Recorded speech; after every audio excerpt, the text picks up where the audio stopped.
இயேசு தன்னுடைய சீசனாகிய பேதுருவிடத்திலே சொல்லுகிற ஒரு பெரிய வாக்குத்தத்தத்தை பார்க்கிறோம்.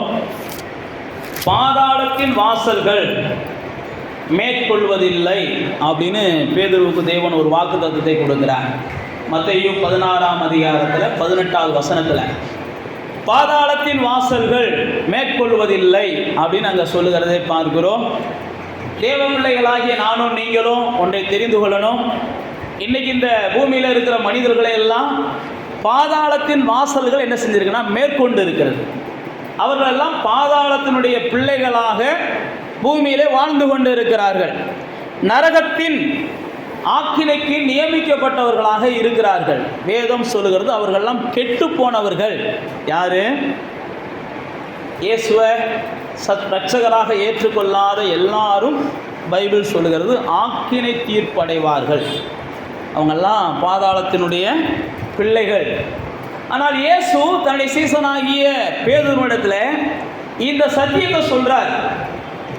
நல்லா தெரிந்து கொள்ளுங்க, நம்ம குடும்பத்தில் அப்படிப்பட்டவங்க யார் இருந்தாலும் அவங்களும் நரகத்துக்கு போவாங்களா அப்படின்னா நிச்சயம் நரகத்துக்கு தான் போவாங்க.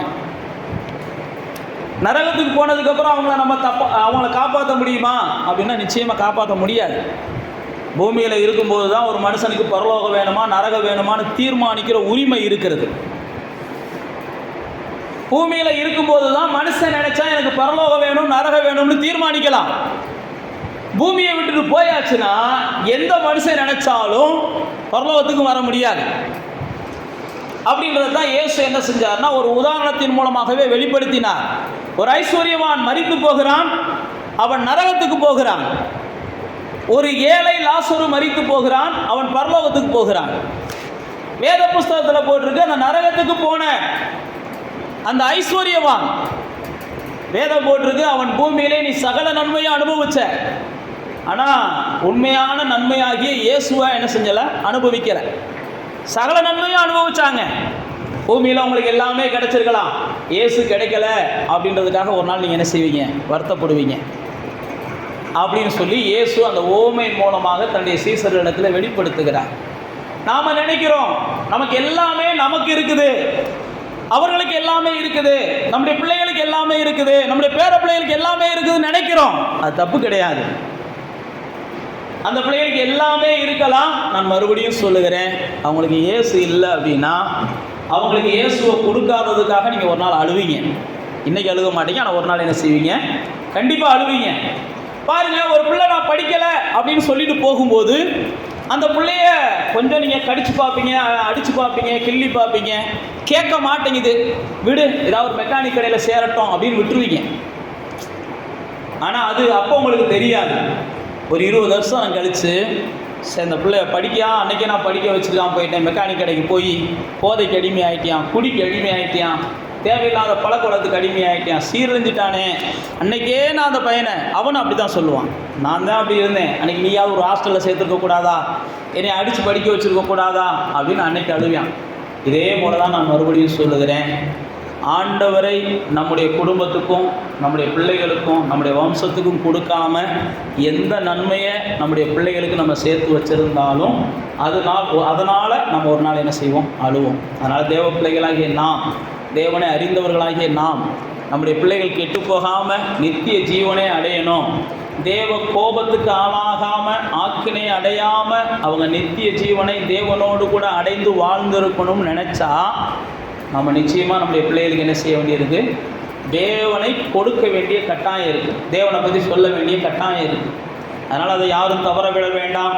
இங்கே பாருங்க, இயேசுவுடைய சீசனாகிய பேதுருவை பார்த்து ஆண்டவர் சொல்லுகிற ஒரு வார்த்தை, பாதாளத்தின் வாசல்கள் மேற்கொள்ளாது. தேவ பிள்ளைகளாகிய நீங்களும் நானும் ஒன்றை தெரிந்து கொள்ளணும், எப்போ நாம் இயேசுவை பிடித்து கொள்ளுகிறோமோ அப்போத்தான் நம்ம எவ்வளவு தூரம் ஏறினாலும் நம்மளை யாராலும் இழுத்து போட முடியாது. இயேசுவை பிடித்து கொள்ளாதவர்கள் எவ்வளவு தூரம் வேணாலும் ஏறலாம், ஆனால் எப்போ விழுவாங்கன்னு யாருக்குமே தெரியாது. இதைத்தான் சங்கீதங்களில் பல இடங்கள்ல ஆவியானவர் எழுதி வச்சிருக்கிறார். துன்மார்க்கன் புள்ள போல அவன் எப்போ வேணாலும் வளரலாம், ஆனால் எப்போ அவன் அறுப்புண்டு போவையான், எப்போ உதிர்ந்து போவையான், எப்போ வாடி போவையான், எப்போ இருந்த இடம் இல்லாமல் போயிடும், எப்போ வம்சத்தில் அடுத்த வாரிசு இல்லாமல் போகும்னு யாருக்குமே தெரியாது. இப்படின்னு தான் பைபிளில் போட்டிருக்கு. இப்ப தேவ பிள்ளைகளாகிய நானும் நீங்களும் ஒரு நிச்சயத்தை புரிந்து கொள்ளணும். ஆண்டவராகிய இயேசு என்பது ஏதோ ஒரு சாமி கும்பிட்ற சடங்கெல்லாம் கிடையாது.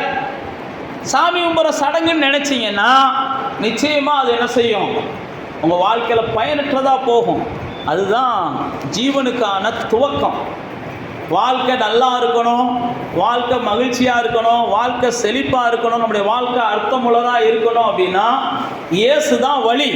பேதுரு இயேசுவை பார்த்து சொல்லுவார், நாங்கள் யாரிடத்தில் போவோம்? இயேசு சொல்லுவார் பேதுருவை பார்த்து, போக மனசாக இருந்தால் போம்பார். புரியுதா? இயேசு, இது யோவான் 6ஆம் அதிகாரத்தில் இருக்குது. யோவான் 6ஆம் அதிகாரத்தில் இயேசுனுடைய போதனைகள்லாம் கேட்குறாங்க. நிறையா பேர் இயேசுவை விட்டுட்டு போயிடுறாங்க. அப்போ இயேசுடைய சீசர்கள் வந்து இயேசுகிட்ட சொல்கிறாங்க, ஆண்டவரே உங்கள் போதனையெல்லாம் நிறையா பேர் கேட்டுட்டு என்ன செஞ்சிடறாங்க, அப்படியே கொஞ்சம் ஒதுங்கிறது மாதிரி இருக்குது அப்படின்னு சொல்கிறாங்க. 6ஆம் அதிகாரத்தை எடுங்க. உங்கள் போதனையெல்லாம் கேட்டுட்டு அப்படியே சில ஜனங்கள் ஒதுங்குறாங்க ஆண்டவரே அப்படின்னு சொல்லும்போது இயேசு அப்போ தான் அந்த சீசர்களாகிய பேதுருவையும் மற்றவர்களையும் நேர்த்தி 67ஆம் வசனத்தை சொல்கிறாரு, 12 நோக்கி நீங்களும் போய்விட மனதா இருக்கிறீர்களா அப்படின்னு கேட்கிறார். இயேசு போகணும்னு விரும்புகிற யாரையும் என்ன செய்யறாருன்னா போக விடுறார், தடுக்கிறதெல்லாம் கிடையாது. புரியுதா? இயேசு எப்பயுமே யாரையும் என்ன செய்யறது கிடையாது, தடுக்கிறதெல்லாம் கிடையாது. நீங்கள் ஆலயத்துக்கு வரணும்னு விரும்புறீங்கன்னா வாங்கன்றாரு.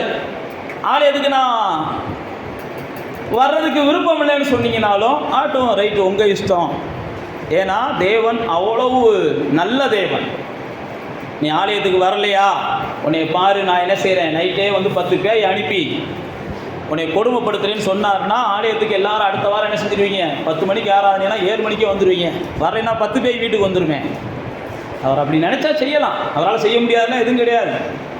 அவரால் நினச்சா செய்ய முடியாதுன்னா எதுவும் கிடையாது. ஆனால் அவர் அப்படி செய்கிறவர் அல்ல. பாருங்க, இயேசு தன்னுடைய சீசர்களை பார்த்து சொல்றாரு, போய்விட மனசா இருக்கியா? எல்லாரும் போறேன், அவன் போறேன்ற, போய்விட மனசா இருந்தா நீயும் போன்ற. அப்பதான் பேதுரு சொல்றான், அதுக்கு அடுத்த வசனத்துல வாசிங்க, 6ஆம் அதிகாரம் 68வது வசனம்.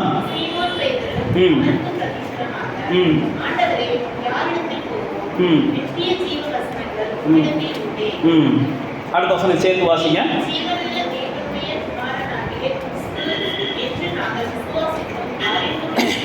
இதுதான் உங்களையும் என்னையும் வாழ வைக்கிற வார்த்தை. பேதுரு அழகா சொல்றாரு பாருங்க. ஆண்டவர் பேதுருவை பார்த்து தான் சொல்றார், பாதாளத்தின் வாசல்கள் உங்களை என்ன செய்யாது, மேற்கொள்ளாது.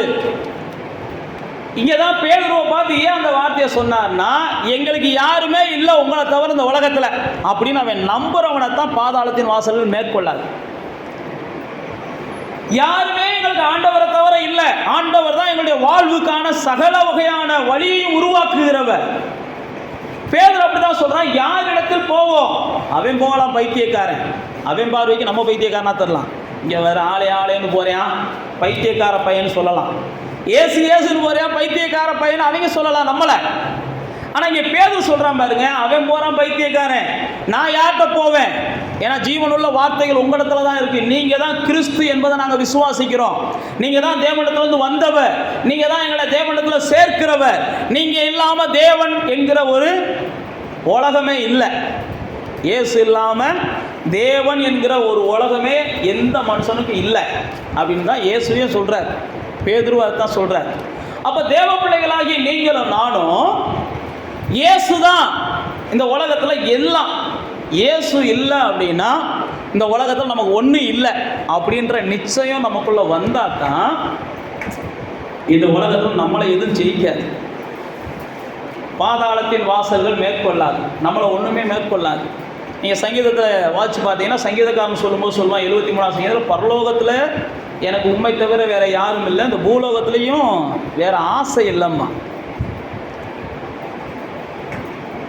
நீங்க சங்கீதம் 73 வாட்சி பார்த்தீங்கன்னா அவன் சொல்லுவான், ஆண்டவரே துன்மார்க்கர்கள் செய்கிறதெல்லாம் வாய்க்குது, துன்மார்க்கர் பிள்ளைகள்லாம் ஆசீர்வாதமா இருக்கிறான். நான் நாள்தோறும் அடிக்கப்படுறேன், கொல்லப்படுறேன், சந்தோஷம் இல்லை. ஒவ்வொரு நாளும் பரிசோதிச்சு என்னை மாத்திக்கிறேன், ஆனாலும் என் வாழ்க்கையில ஒரு மகிழ்ச்சி இல்லை ஆண்டவரே அப்படின்னு சொல்லுவான். சொல்லிட்டு தான் அடுத்தடுத்த வசனங்களை சொல்லுவான். நான் முட்டாளை போல பேசியிருக்கிறேன்னு இப்போ தான் எனக்கு தெரியுது. ஏன்னா கொஞ்ச நேரம் கழித்து பார்க்குறேன், அவையெல்லாம் எங்கேயோ கிடைக்கேன், நான் எங்கேயோ கிடைக்கேன், அவையெல்லாம் கீழே போயிட்டேன், நான்லாம் மேலே வந்துட்டேன் அப்படின்னு சொல்லி அதுக்கு அடுத்த வசனங்களில் சொல்லிட்டு தான் கடைசியாக முடிக்கும்போது சொல்லுவான், என்னை தேவனை அண்டிக் கொண்டு இருப்பதே எனக்கு நல்லது அப்படின்னு முடிப்பேன்.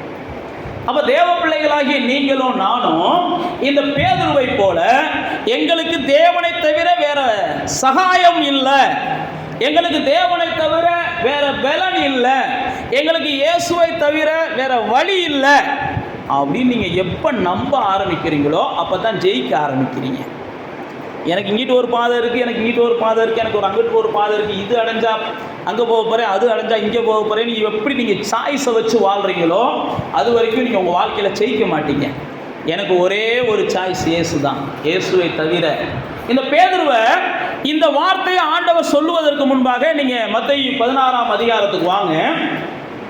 மத்தேயு 16ஆம் அதிகாரத்தில் இந்த வார்த்தையை இயேசு பேதுருவை பார்த்து ஏன் சொல்றாருன்னா, இயேசு தான் சீசர்களை வச்சு சீசர்கள் அவர்கிட்ட சொல்றாங்க 14ஆம் வசனத்தில், சிலர் உண்மை என்ன செய்யறாங்க, யோவான் ஞானகன் அப்படின்னு சொல்றாங்க, சிலர் எலியான்னு சொல்றாங்க, வேறு சிலர் எரேமியாங்கிறாங்க, சிலர் தீர்க்கதரிசியில ஒரு ஆளா இருப்பாருன்னு சொல்றாங்கன்னு சொல்லி சீசர்கள் சொல்றாங்க.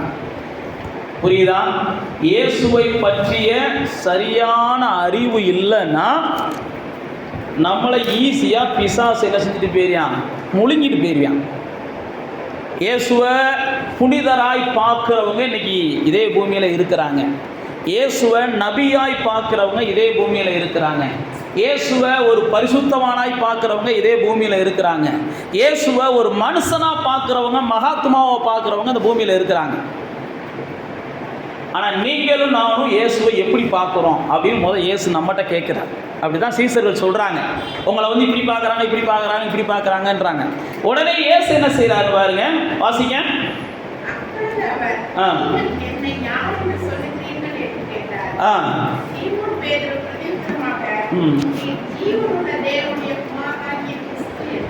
வாசிங்க.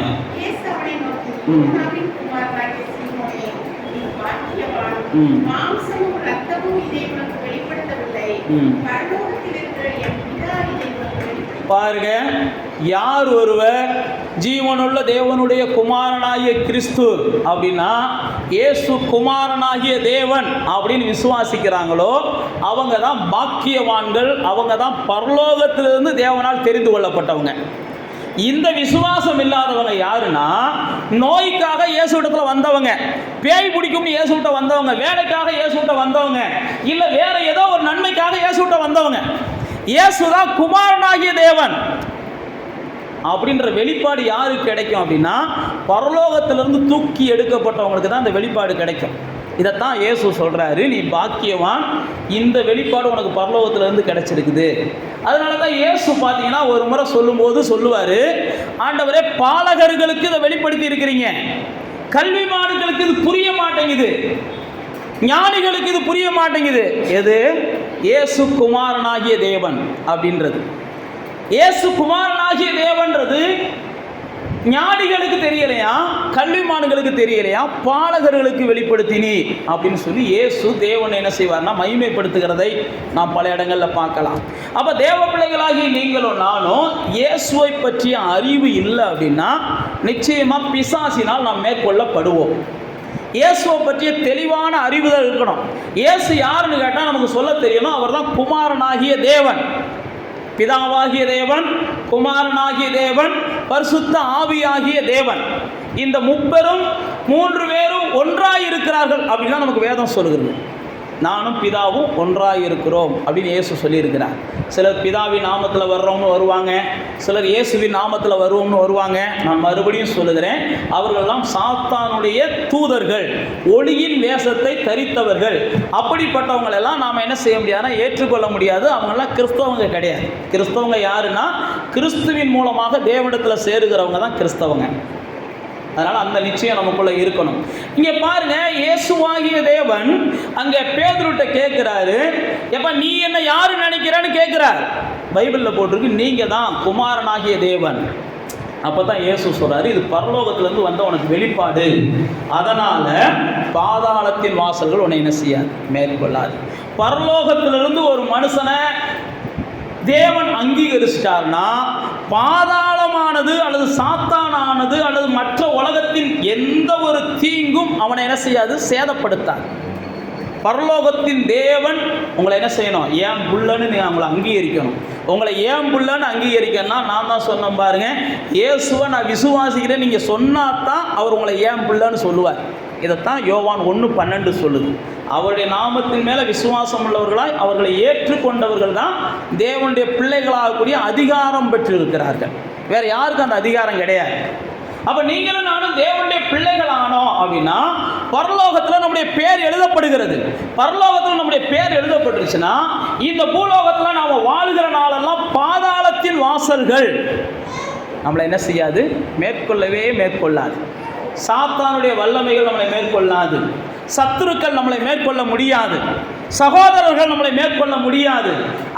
பக்கத்து வீட்டுக்காரங்க, அருகில் இருக்கிறவங்க யாரும் நம்மளை மேற்கொள்ள முடியாது. பரலோகம் நம்மளை தெரிந்து கொண்டது என்றால், நான் மறுபடியும் சொல்லுகிறேன், அந்த நிச்சயம் எனக்குள்ள இருக்கணும். நான் பரலோகத்தில் பேர் எழுதப்பட்டவன். இந்த பாவிகளால் என்னை என்ன செய்ய முடியாது, ஒன்றும் செய்ய முடியாது. நான் பரலோகத்தில் பேர் எழுதப்பட்டவன். இந்த பிசாசுகளால் என்னை ஒன்றும் செய்ய முடியாது. நான் பரலோகத்தில் பேர் எழுதப்பட்டவன். இந்த மந்திரங்களால் என்னை ஒன்றும் செய்ய முடியாதுன்ற நிச்சயம் உங்களுக்குள்ள என்ன செய்யணும், 100% இருக்கணும். அப்போ இந்த நிச்சயம் வேணும்னா நான் தான் சொல்கிறேன் பாருங்க. அதுக்கு அடுத்த வசனங்களை நீங்கள் வாட்சி பார்த்தீங்கன்னா ஆண்டவராகிய இயேசு பேதுருவை பார்த்து சொல்லுவார், பரலோகத்தின் திறவுகோலை நான் உனக்கு தருவேன். 18ஆம் வசனத்தை சொல்கிறாரு.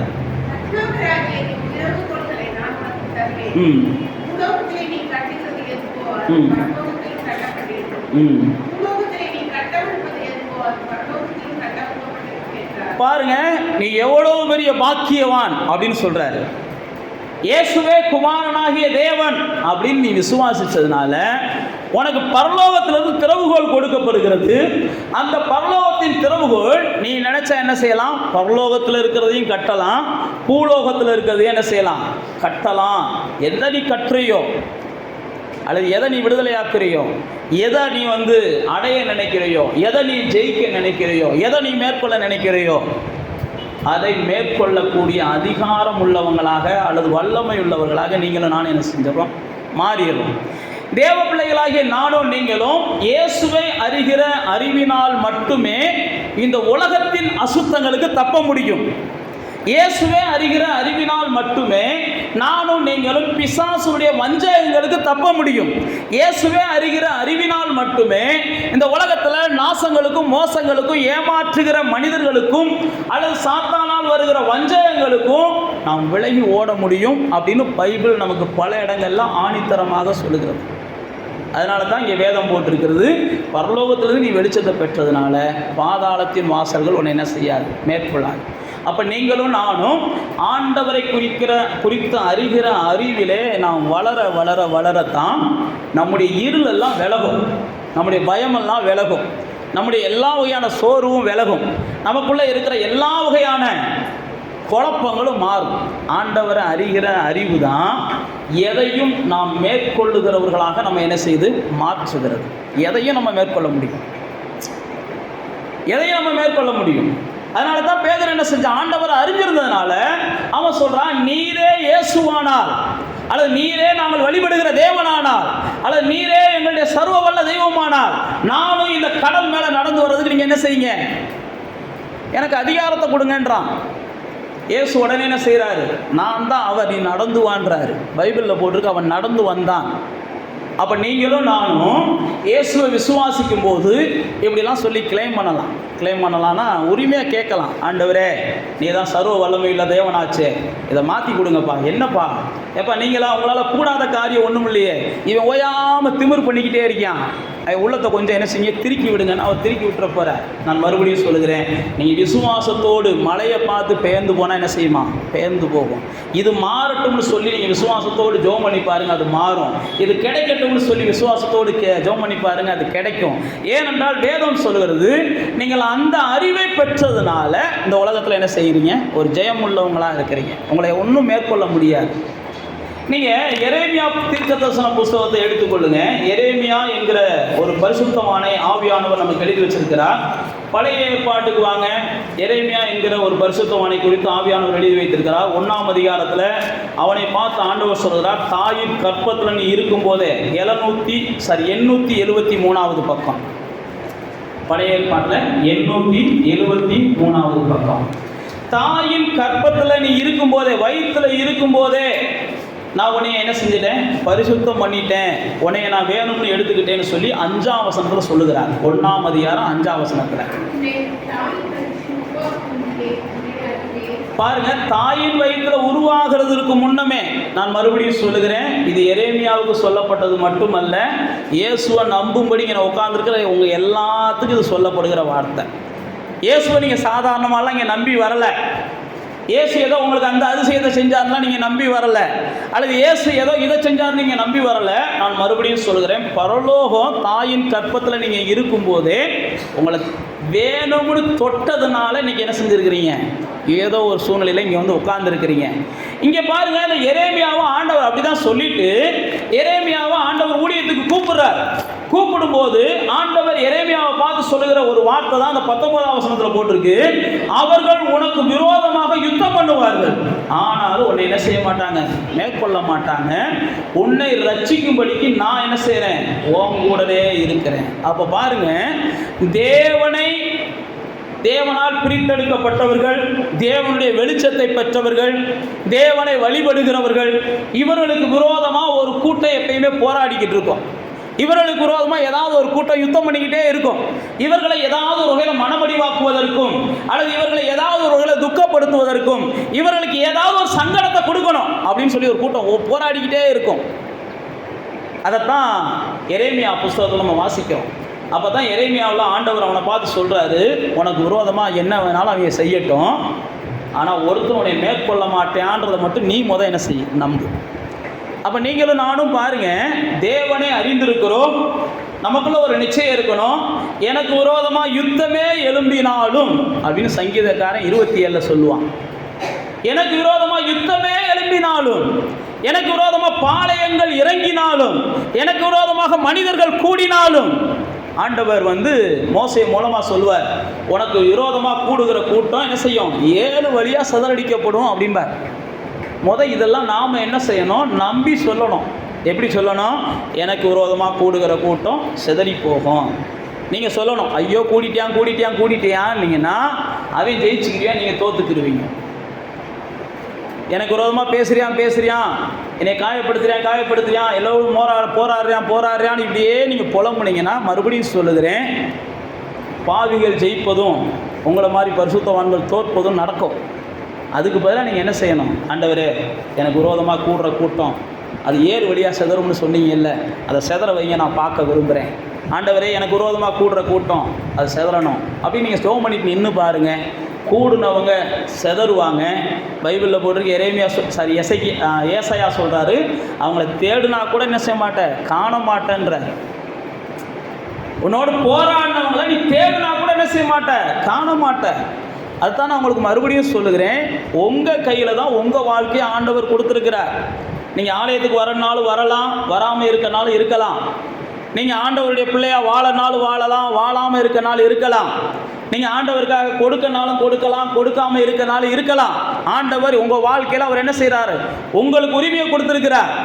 அதே தான் நீங்கள் பார்த்து இந்த வாக்கு தத்தங்களை சொல்லி ஜெபிச்சிங்கன்னா, அந்த வாக்கு தத்தங்களை ஆண்டவர் உங்களுக்கு வாய்க்க பண்ணுகிறார். ஆண்டவரே இந்த வார்த்தையை எனக்கு சொல்லியிருக்கிறீங்க, இது எனக்கு நடக்குது, இது நிறைவேற பண்ணுங்க. எனக்கு விரோதமாக கூடியிருக்கிறாங்க, எனக்கு விரோதமாக போராடுறாங்க. இங்கே பாருங்கள், ஆண்டவர் எரேமியாட்ட சொல்கிறாரு, உனக்கு விரோதமாக அவங்க யுத்தம் பண்ணுவாங்கப்பா, ஆனால் உன்னை என்ன செய்ய மாட்டாங்க, மேற்கொள்ள மாட்டாங்க. உன்னை ரட்சிக்கும்படிக்கு நான் என்ன செய்கிறேன், உன் கூட இருக்கிறேன். உன்னை ரட்சிக்கும்படிக்கு தான் நான் உன் கூட இருக்கிறேன். நீங்கள் எரேமியாவில் இன்னொரு வசனத்தை கூட வாசிங்கன்னா 15ஆம் அதிகாரத்துக்கு வாங்க. எரேமியா 15ஆம் அதிகாரத்துக்கு வாங்க. எரேமியா 15ஆம் அதிகாரத்தில் 20வது வசனத்தை வாசிங்க. உன்னை இந்த ஜனத்துக்கு எதிரே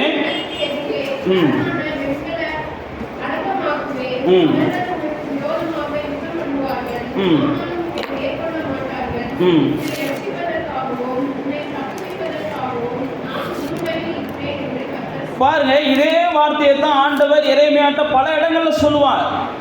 நான் உன்னை தப்புவிப்பேன், உன்னை ரட்சிப்பேன், உன்னோடு போராடுவாங்க. பைபிளில் போட்டிருக்கு உன்னை பரியாசம் பண்ணுவாங்க. 20ஆம் அதிகாரம் 7ஆம் வசனத்துக்கு வந்தீங்கன்னா எரேமியாட்ட ஆண்டவர் சொல்லுவார், உன்னை பரியாசம் பண்ணுவாங்க, ஆனால் நீ ஜெயிப்ப. பரியாசம் பண்ணுறியான்றதுக்காக நீங்கள் என்ன செஞ்சிடாதீங்க, பதறாதீங்க. ஆண்டவரே பரியாசம் பண்ணுறான்.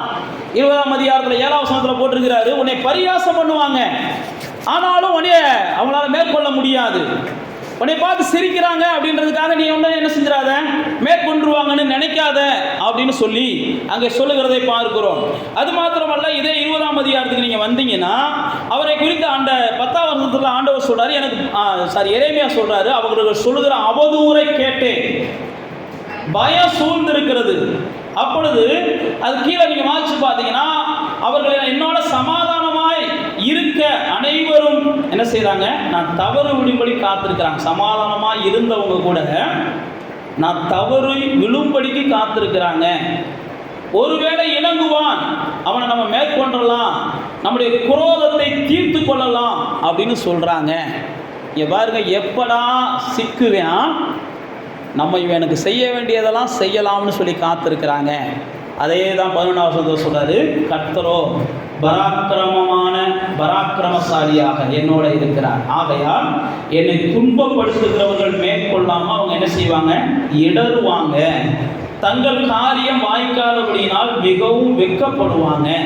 மறக்கப்படாத லட்சை அவர்களை என்ன செய்யும், நித்தியமா மூடும் அப்படின்னு சொல்லி கீழே தொடர்ந்து பல வசனங்கள் அவர் பேசுவார். யாரை, என்னை துன்பப்படுத்துகிறவங்கள அவங்க மேற்கொள்ள மாட்டாங்க.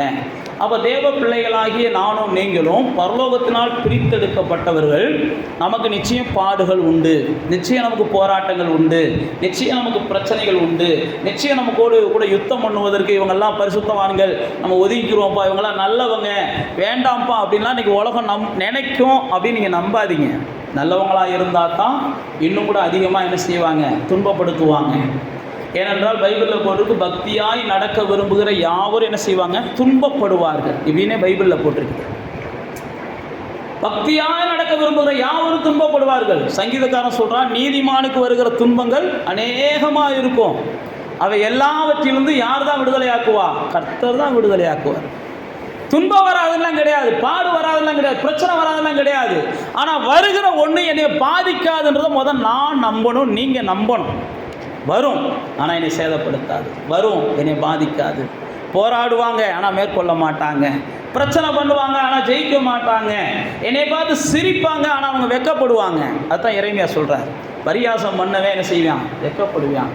அப்போ தேவ பிள்ளைகளாகிய நானும் நீங்களும் தேவனை அறிகிற அறிவிலே வளர வளர வளர நாம் இந்த உலகத்தில் என்ன செய்கிறோம், ஜெயம் பெற்றுக்கொண்டே வருகிறோம், ஜெயிக்கிறவர்களாய் மாறுகிறோம். தேவனை அறிகிற அறிவு தான் நம்ம என்ன செய்யும், ஒருவரையும் மேற்கொள்ள விடாமல் பாதுகாக்கும். இயேசு தன்னை சீசர்களை நீங்கள் எல்லாம் போய் இந்த பூமியில் போய் ஊழியம் பண்ண போங்கடான்னு லூக்கா 10ஆம் அதிகாரத்தில் அனுப்புவார். வாங்க லூக்கா 10ஆம் அதிகாரத்துக்கு வாங்க. ஊழியம் பண்ணிவிட்டு அவங்க எல்லாம் திரும்பி வந்து இயேசுக்கிட்ட என்ன செய்வாங்க, ஆண்டவரே நாங்கள் ஊழியம் பண்ண போன இடத்துல பாருங்கள் எவ்வளோ பெரிய வெற்றின்னு பாருங்கள், பிசாசுகளை துரத்தணும், நோய்களை சுகமாக்கணும், எங்கள் மூலமாக என்னென்ன அதிசயங்கள் நடந்திருக்குன்னு சொல்லி இயேசு இடத்துல அவங்க வந்து சொல்லுவாங்க. அப்படி சொல்லும்போது இயேசு 19ஆம் வசனத்தில் சொல்லும்போது சொல்லுவார், லூக்கா 10ஆம் அதிகாரம் 19ஆம் வசனத்தில், இதோ சர்ப்பங்களையும் தேள்களையும் மிதிக்கவும் சத்துருடைய சகல வல்லமைகளை மேற்கொள்ளவும் உங்களுக்கு நான் அதிகாரம் கொடுக்கிறேன், ஒன்றும் உங்களை என்ன செய்யாது, சேதப்படுத்த மாட்டாது. ஆண்டவர் அழகாக சொல்கிறாரு, நீ போய் நோயை விரட்டலாம், பேயை விரட்டலாம், நோயை விரட்டினாலும் பேயை விரட்டினாலும் எல்லாவற்றையும் மேற்கொள்ளக்கூடிய அதிகாரத்தை நான் உனக்குள்ள வச்சிருக்கிறேன். நல்லா தெரிந்து கொள்ளுங்க, இன்மைக்கும் மறுமைக்கும் பேர் பற்றியிருக்கிற எல்லா நாமத்துக்கும் மேலான நாமம் இயேசுவின் நாமம் அப்படின்னு சொல்லி எபேசியர் என்ன செய்கிறாரு, 1ஆம் அதிகாரத்தில் முடிக்கும்போது முடிக்கிறார். எல்லா நாமத்துக்கும் மேலான நாமம், எல்லா அதிகாரத்துக்கும் மேலான நாமம், எல்லா கர்த்தத்துவத்துக்கும் மேலான நாமம். அதனால தான் இயேசு சொல்றாரு, உங்களை ஒன்றும் மேற்கொள்ளாது, உங்களை ஒன்றும் மேற்கொள்ளாது. நீங்க சர்ப்பங்களோ சாவுக்கு ஏதுவானதோ எது நடந்தாலும், அதான் தாவீது சொல்றான், மரண இருள் பள்ளத்தாக்கில் நான் நடந்தாலும் பொல்லாப்புக்கு என்ன செய்ய மாட்டேன், பயப்பட மாட்டேன், ஏன்னா தேவன் என் கூட இருக்கிறார். தேவன் என் கூட இருக்கும்போது மரணம் என்னை பிடிக்க முடியுமா அப்படின்றியான். தேவன் என் கூட இருக்கும்போது சிங்கம் என்னைய கடிக்க முடியுமா அப்படின்னு தாவீது சொல்றான். தேவன் என் கூட இருக்கும்போது கரடி என்னைய கடிக்க முடியுமா அப்படின்னு தாவீது சொல்றான். தேவன் என் கூட இருக்கும்போது இந்த கோலியாத் என்னை ஜெயிக்க முடியுமா அப்படின்னு யார் சொல்றான்? தாவீது சொல்றான். நீங்களும் நானும் தான் சொல்ல மாட்டேங்கிறோம். தேவன் என் கூட இருந்தாலும் கரடி கடிக்குது பாஸ்டர், தேவன் என் கூட இருந்தாலும் பாம்பு கடிக்குது பாஸ்டர். பவுலை பாம்பு கடிச்சிச்சான். உடனே பவுல் என்ன செஞ்சாராம்? போ சாத்தான் எனக்கு முசரி போட்டு அவர் வாடிக்கு என்ன செஞ்சார்? சாகாமல் இருந்தார்.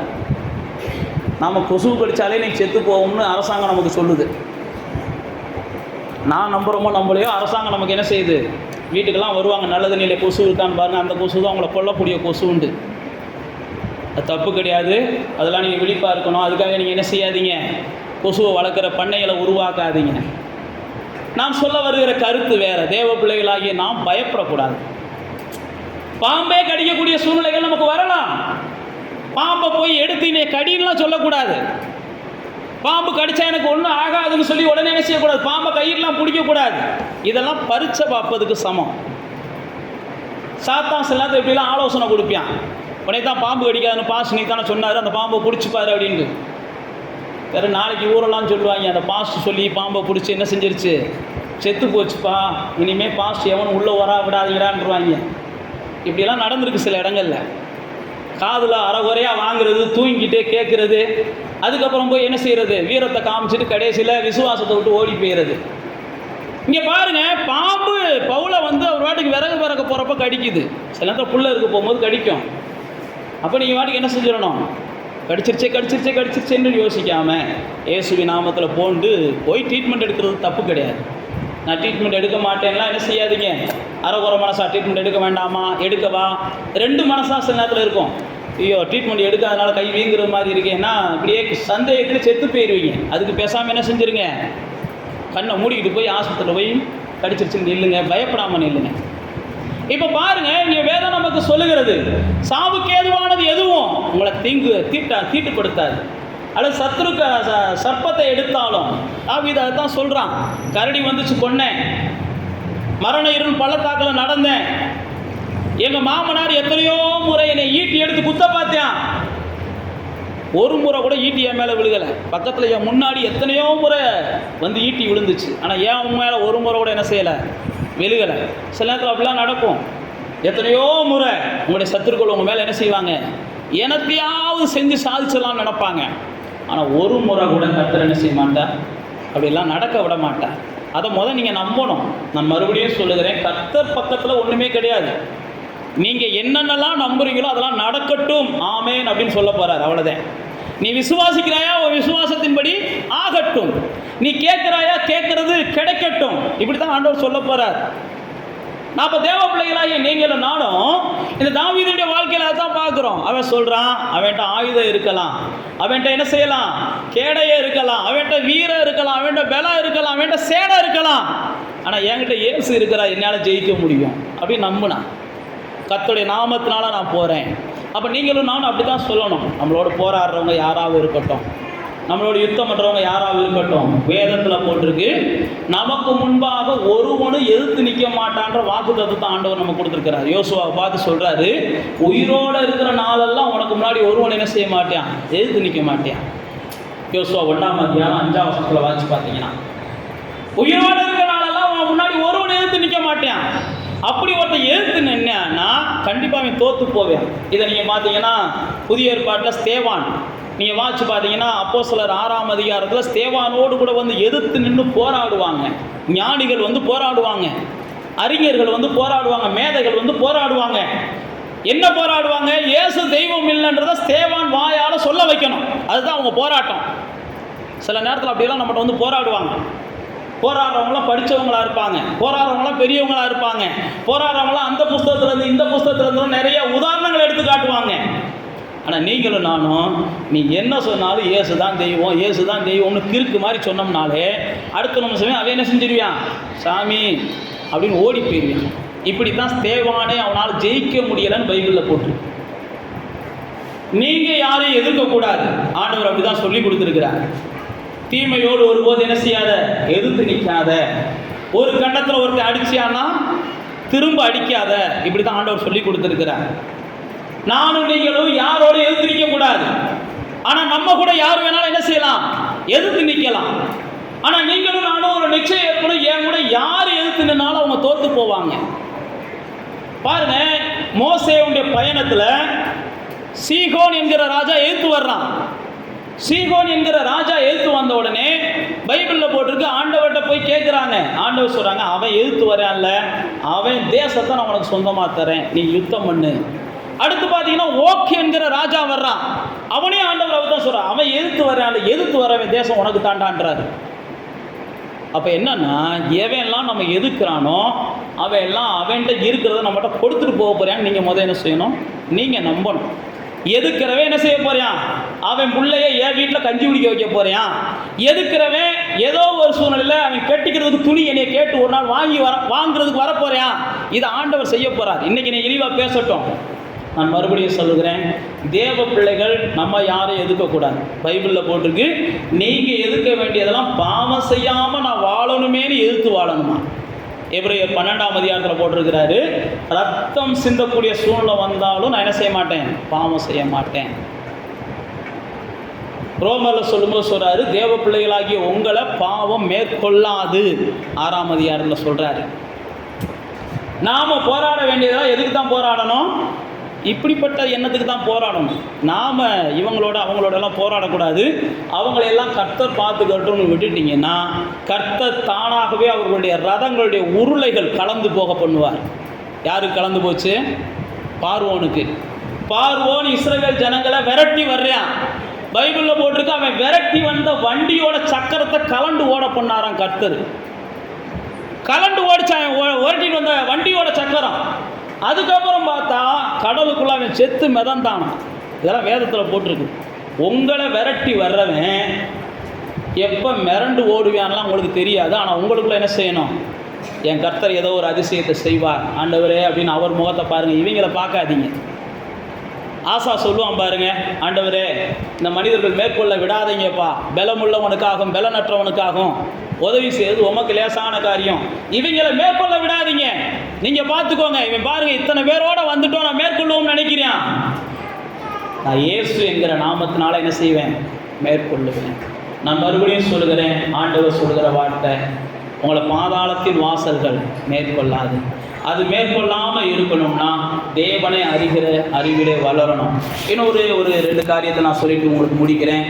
2வது, நீங்கள் தேவனோட எப்பயுமே என்ன செய்யணும், இருக்கணும். தேவன் என்னோடு இருக்கிறார் அப்படின்ற நிச்சயம் உங்களுக்குள்ள இருக்கணும். தேவனுக்குள்ள நான் இருக்கிறேன், எனக்குள்ள தேவன் இருக்கிறார். தேவனுக்குள்ள நான் வாழுகிறேன், எனக்குள்ள தேவன் வாழுகிறார். என்னுடைய வாழ்க்கை தேவனை பிரியப்படுத்துகிறதாய் இருக்க வேண்டும் அப்படின்னு நினைக்கிறவங்க இந்த பூமியில் என்ன செய்கிறாங்க, நிச்சயமாக மேற்கொள்கிறவங்களாம் இருக்கிறாங்க. என்னுடைய வாழ்க்கை தேவனுக்குள்ளே இருக்கிறது, என்னுடைய வாழ்க்கை தேவனை பிரியப்படுத்துகிறதாக இருக்கிறது, நான் தேவனுக்குள்ளே வாழுகிறேன் நினைக்கிறவங்க தான் இந்த பூமியில் என்ன செய்கிறாங்கன்னா ஜெயிக்கிறவங்களா இருக்கிறாங்க. அதனால தான் வேதத்தில் பவுல் அப்போஸ்தலன் பல இடங்களில் எழுதும்போது சொல்லுகிறார், நான் அல்ல எனக்குள்ள கிறிஸ்து தான் வாழ்கிறார். இது கலாத்தியர் 2:20 இந்த வார்த்தையை சொல்லுவார். நான் அல்ல எனக்குள்ள யார் தான் வாழ்றாரு, கிறிஸ்து தான் வாழ்றாரு.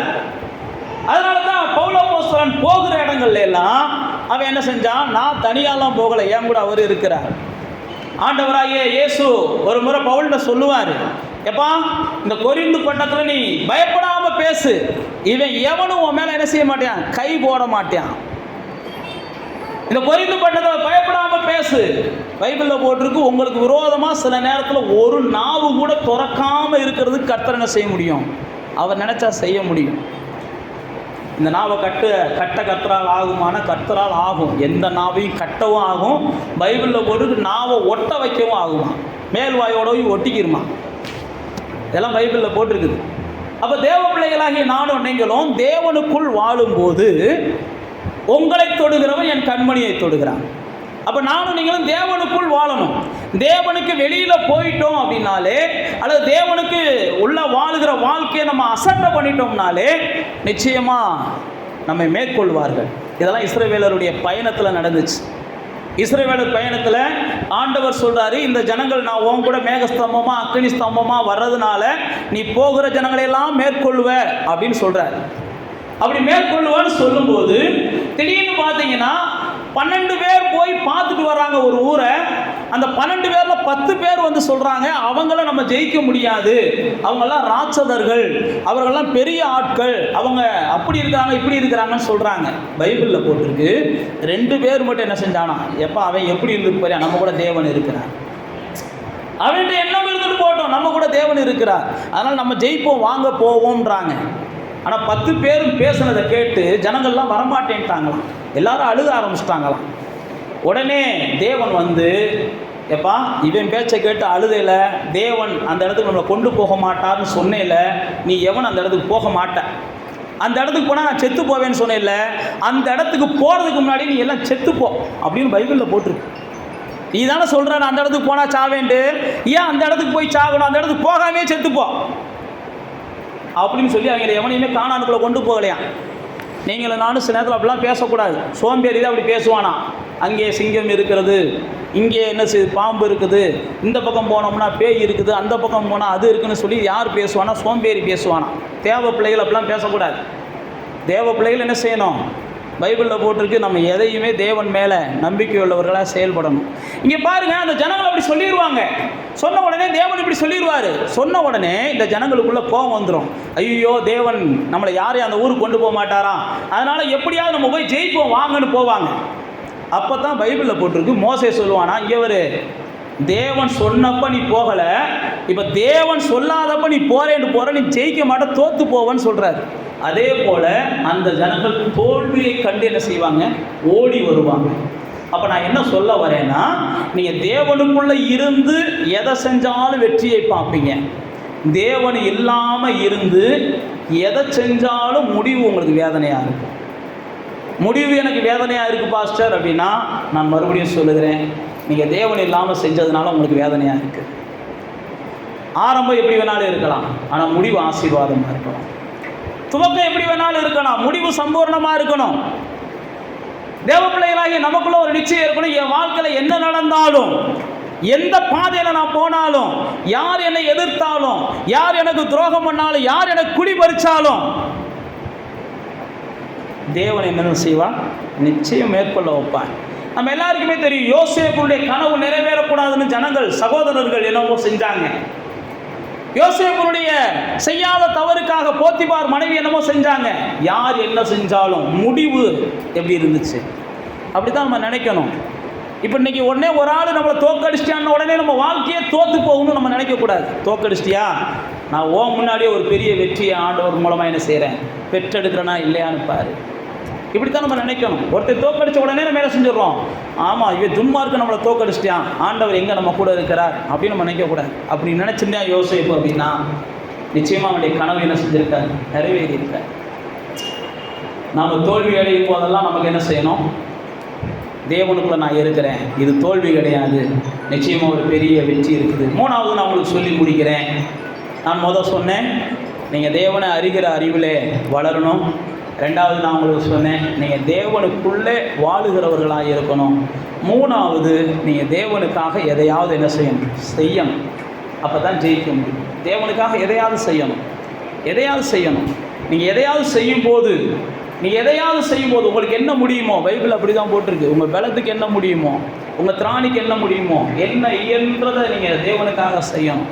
நீங்கள் தேவனுக்காக செய்யும்போது தான் தேவன் உங்களை ஜெயிக்க வைக்கிறத நீங்கள் பார்க்க முடியும்.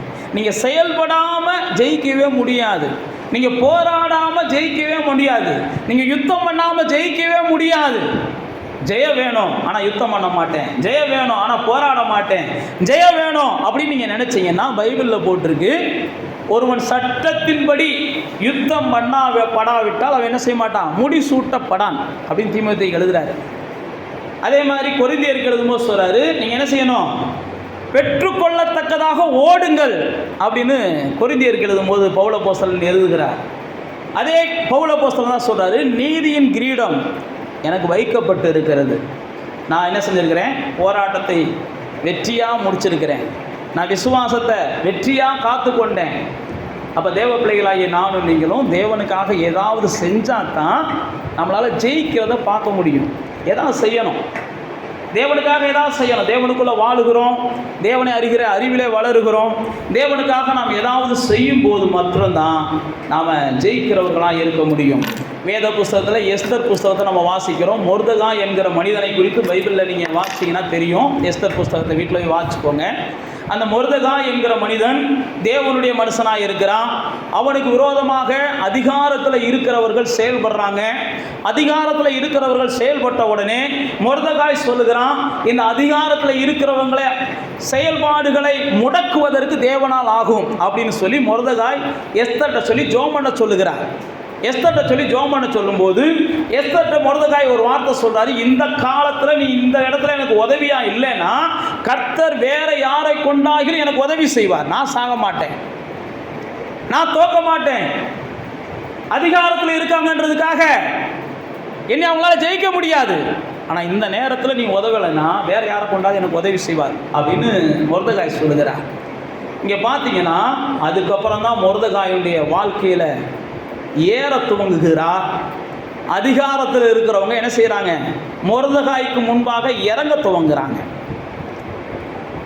மொர்தெகாய் அதிகாரத்தில் இருக்கிறவங்களுக்கு மேலாக அவர் ஏற துவங்குகிறார்.